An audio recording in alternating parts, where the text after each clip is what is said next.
अस्सलाम वालेकुम। तो बच्चों, आज हम जो कहानी सुनने वाले हैं उसका नाम है लालच बुरी बदरी। मरी एक खूबसूरत शहर है जहाँ मुख्तलिफ इलाकों से लोग घूमने आते हैं। इर्द गिर्द के इलाके जहाँ पहाड़ और बड़े दरख्त थे, वहाँ कई किस्म के जानवर रहते थे। बंदरों के खानदान भी वहाँ बड़ी तादाद में थे। उनमें एक बंदर बहुत ही लालची और शरारती था। उसका एक पसंदीदा मशगूला खाना चोरी करना था। शुरू शुरू में उस बंदर ने एक दिन अपनी पड़ोसन गुलहरी का जहीरा किया हुआ खाना चुराया और फिर आहिस्ता आहिस्ता इंसानों से भी खाना छीनना शुरू कर दिया।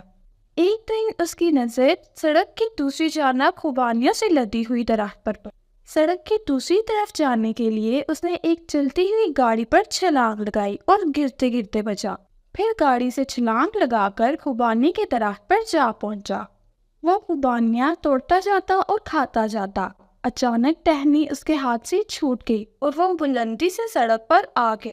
बंदर को चोट नहीं लगी। इसी दौरान बंदर को एहसास हुआ कि लालच बुरी बला है। बंदर जान बच जाने पर शुक्र अदा करता और शर्मिंदगी महसूस करता हुआ उछलकर एक दीवार पर जा बैठा। थोड़ी देर बाद उसकी नजर दो लड़कों पर पड़ी जो अपने हाथों में पॉपकॉर्न का एक बड़ा थैला पकड़े हुए थे। ये देखकर बंदर के जहन से अच्छा बनने के ख्यालात उड़ गए और उसने लड़कों पर छलांग लगा दी। लड़कों से पॉपकॉर्न छीनकर सड़क पर अंधाधुंध भागा। वो सड़क के बीचों बीच भाग रहा था। अचानक गाड़ी का पहिया बंदर पे चढ़ गया और बंदर अपनी जान से हाथ धो बैठा।